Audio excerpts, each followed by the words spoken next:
In this video, we'll be creating a business user.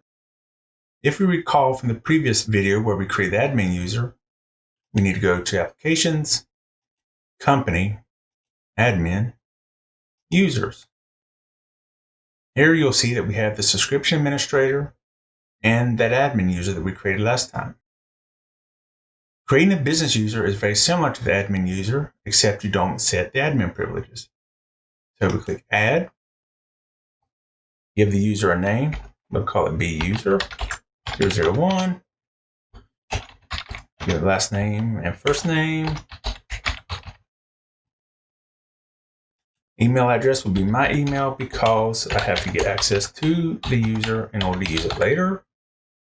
Intacct will create the contact name. This is a database contact name. It's normally not seen by most people. You will set the user type to business, but you do not set the admin privileges. You keep that turned off. You also normally do not give business users their password and don't allow them to reset it. You always want to have them to have to reset it.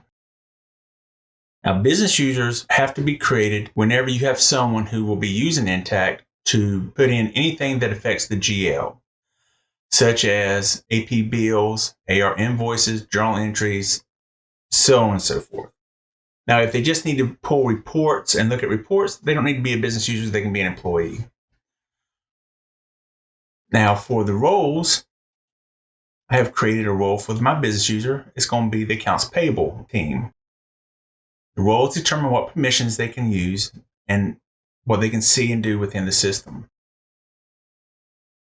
Generally, you don't want to assign a user to an entity, especially a business user, because best practice is to always put all your transactions in at top level. We will cover that at a later date. Similarly related, you generally don't want to assign them to a department unless you are purposely trying to restrict what data they can see. Again, we will cover that in a future video. Once you have this set, you'll come over here and click Save. You will get this warning that by creating this user, additional charges may be incurred. As I stated previously, you always want to be sure that you're not creating more users than you have licenses for. Because if you do, Intacct is probably going to invoice you for them.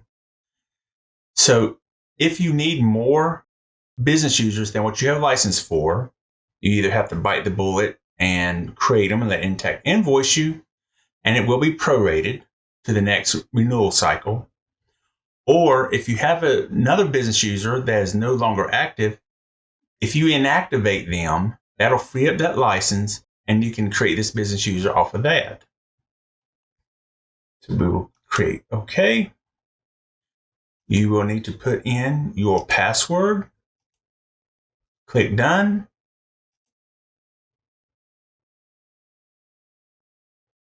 And then we wait.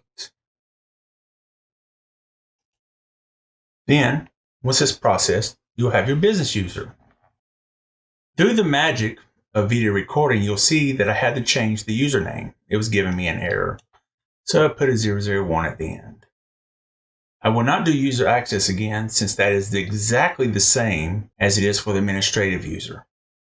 In the next video, we will show how to set user preferences.